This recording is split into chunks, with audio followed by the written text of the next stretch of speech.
உண்டு உள்ளங்களே, அனைவருக்கும் வணக்கம். பெரிய புராணத்தை பார்த்து கொண்டிருக்கிறோம். அதிலே இன்று திருநீலநக்க நாயனார் அப்படிங்கிறவரை பற்றி, அந்த நீலநக்க நாயனாரை பற்றி பார்க்கலாம்.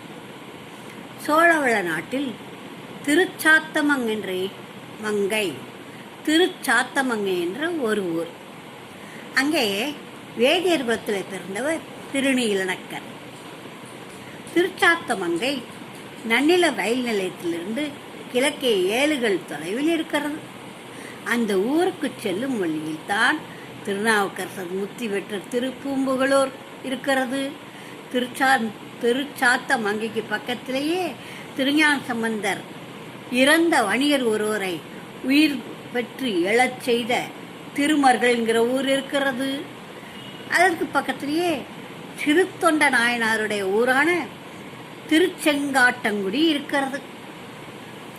இங்க சுத்தி சுத்தி நாயனார்கள் பிறந்த ஊர், முத்தி அடைந்த ஊர், நாயனார்கள் பாடிய பாடல்கள் பெற்ற ஊர் நிறைய இருக்கின்றன. திருச்சாத்தமங்கை கோவிலுக்கு அயவந்தி என்ற பெயரும் உண்டு. அயன் என்றால் பிரம்மன். பிரம்மன் வந்து இங்கு சிவனை பூஜித்ததால், அதாவது வந்தித்ததால், பூஜித்ததால் அயவந்தி என பெயர் பெற்றது.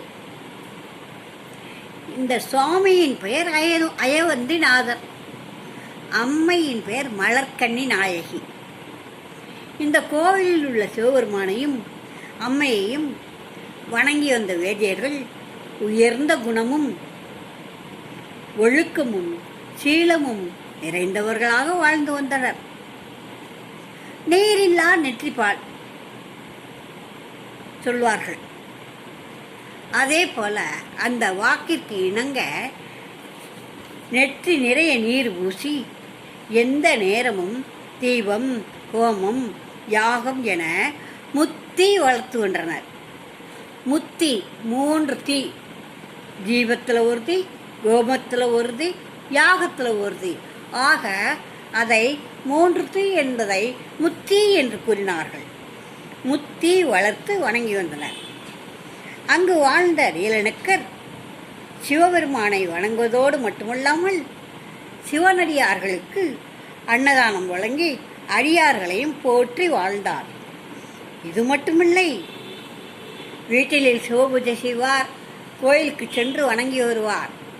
பின்னர் மாதம் வரும் திருவாதிரை நட்சத்திரத்தன்று அயவந்தி கோயிலுக்கு சென்று அயவந்தி நாதர்க்கும் மலர்கண்ணி அம்மைக்கும் அபிஷேகம் ஆராதனை செய்வது இந்த நாயனாருடைய, நீலநக்க நாயனாருடைய வழக்கம்.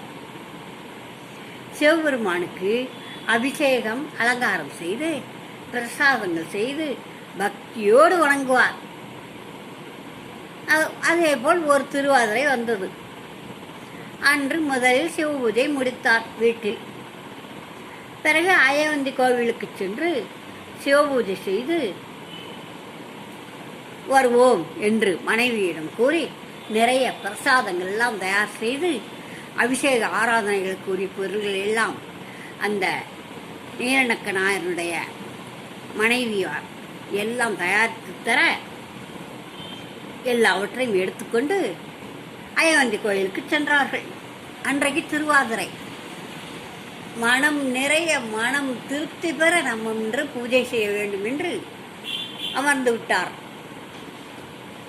அபிஷேகம் செய்தார், அலங்காரம் செய்தார், தெய்வ ஆராதனைகள் காட்டினார். அனைத்திற்கும் எல்லா பொருள்களையும் எடுத்து இந்த அவருடைய மனைவி கொடுத்து கொண்டே இருந்தார். மனைவி மதங்க சூளாமணி. நீலநக்க நாயனாருடைய மனைவி பெயர் மதங்க சூளாமணி. அவர் எடுத்து கொடுத்து கொண்டே இருந்தார். அப்படி எடுத்து கொடுத்துக்கிட்ட பூஜை எல்லாம் முடிஞ்சுது. முடிஞ்ச பிறகு சரி கொஞ்ச நேரம் தியானத்தில் உட்கார்ந்து போவோம் சொல்லி அந்த நடராஜ பெருமானை நினைந்து மனம் நினைந்து உருகி அப்படியே 2 கைகளையும் ஏந்தி சிவலிங்கத்தின் முன்னாலே தியானத்தில் அமர்ந்து விட்டார் அந்த நீலநக்க நாயனார்.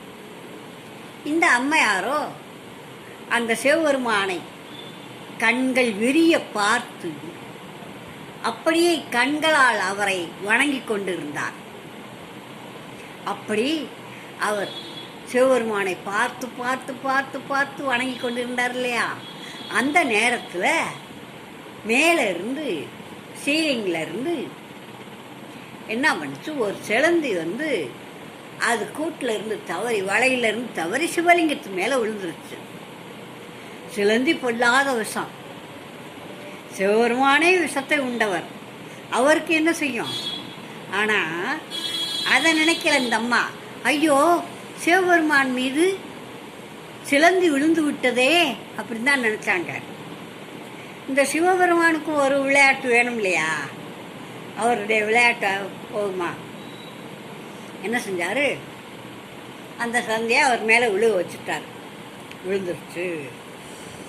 அப்படி விழுந்த உடனே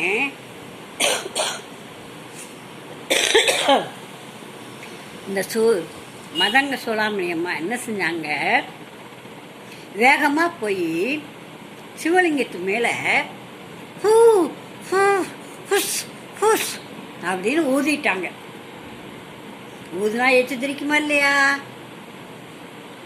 கைட்டு எடுத்து போட்டிருக்கலாம், இல்லாட்ட ஒரு குச்சி பத்தி இருக்கும், எங்கள் பூ இருக்கும், எதையாவது தள்ளி இருக்கலாம். அப்படியெல்லாம் எல்லாம் என்ன செஞ்சிட்டாங்க, வாயினால ஊதிட்டாங்க. ஊதின உடனே அந்த ஊதுற சத்தம் கேட்டு இந்த திருநெயில் நக்க நாயனார் முழிச்சு பார்த்துட்டார். முழிச்சு பார்த்து, சுடாமணி என்ன செய்தாய்? எச்சில் பட்டு விட்டதையே, ஐயன் மேல் எச்சில் பட்டு விட்டதே. சிலந்தி விஷமுண்ட அவருக்கு சிலந்தி விஷம் என்ன செய்யும்? நீ ஏன் இப்படி செய்தாய்? இப்படி செய்து விட்டாயே, எச்சில் பட்டு இருக்குமே, தோஷம் வந்து விட்டதே. நாம் இது நேரம் செய்த பூஜைகளுக்கு என்ன இருக்கு புண்ணியம், அந்த அலங்காரத்துக்கு என்ன இருக்கிறது என்று சொல்லிக்கொண்டே அந்த இடத்தை தன் துண்டால் துடைத்து விட்டு ரொம்பவும் மன்னிப்பு கேட்டு வணங்கினாள். வணங்கிவிட்டு, நீ தோஷம் பெற்று விட்டாய், சிவபெருமான் மீது வாயினால் ஊதி தோஷமடைந்து விட்டாய், அதனால் நீ என் வீட்டுக்கு வராதே, நீ இங்கேயே இரு, எது என்ன வேண்டுமானாலும் எங்கு வேண்டுமானாலும் போ, என் வீட்டுக்கு வரக்கூடாது என்று சொல்லிவிட்டு அந்த அம்மா என்ன நினச்சாங்க, ஐயோ அலங்காரம் பண்ண மேலே இப்படி அஸ்தம் பண்ணிருமேன்னு அதை எடுக்கணும்னு பார்த்தாங்க. அதை சிவலிங்கத்து மேலே படாமல் நம்ம ஊதி விட்டுறோன்னு ஊதி விட்டாங்க. ஆனால் இவருக்கு கோவம் வந்துருச்சு, சிவபெருமானுக்கு கோவம் வந்துச்சா என்னன்னு தெரியல, அவர் கோவக்காரர் தான். ஆனால் அன்பின் மிகுதியால் செய்யும்போது அந்த கோவம் வருமா அவருக்கு? அன்புனால குழந்தை நம்மளை மிதிச்சா நம்ம திருப்பி அடிக்கவா செய்கிறோம்? அன்புனால குழந்தை நம்ம மேலே எச்சி போட்டுச்சா திருப்பி அதை வயிறமா தொடச்சி விட்டுட்டு கொஞ்சிரும். அது மாதிரி அந்த அப்பன் நம்மை பாதுகாப்பான் என்று நினைக்காம இவரே சத்தம் போட்டுட்டு வஞ்சிட்டு அந்த அம்மாவை கோயிலில் விட்டுட்டு பூஜைக்கு கொண்டு போன பொருள்களை எல்லாம் எடுத்துக்கிட்டு வீட்டுக்கு வந்துட்டார். வந்து இவராலையும் அந்த உணவு உண்ண முடியவில்லை, சாப்பிட முடியவில்லை, ஒன்றும் செய்ய முடியவில்லை. அப்படியே இறைவா தப்பு பண்ணிட்டாளே, மதங்க சூளாமணி தப்பு பண்ணிட்டாளே அப்படின்னு சொல்லிக்கிட்டே ஒரு தூங்கி போனார். அந்தம்மா, சிவபெருமானே நான் உன் மீது எச்சிப்படணும்னு நினைக்கல, உன்னை அசுத்தப்படுத்தணும்னு நினைக்கல, இந்த சிலந்தி எச்சி பற்றக்கூடாதுன்னு நான் நினச்சி எடுத்து வச்சேன். ஆனால் எனக்கு என் கணவர் இப்படி ஒரு தண்டனை கொடுத்துட்டாரே, இது உனக்கு சரியா அப்படின்னு சொல்லி கெஞ்சுறான். அவர் சோதனை பண்ணுறாரு. இந்த அம்மாவின் பக்தியை உலகுக்கு காட்ட வேண்டும், நீலநக்கரின் பக்தியை உலகுக்கு காட்டணும்னு நினச்சித்தானே அவர் இந்த சிலந்தியை விலகு வச்சார். இவங்களுக்கு தெரியுமா? தெரியாது. அப்படியே இவங்களும் தூங்கி போனாங்க கோயிலில். அங்கே அவர் வீட்டில் தூங்கி போனார். தூங்குனாக்க சிவபெருமான் சும்மா இருப்பாரா? தன்னுடைய பிள்ளைகள் சண்டை போட்டு கொண்டு இருக்க பார்த்துக்கிட்டு இருப்பாரா? இரவுலையே அவருடைய கனவில் போய் நின்றார்.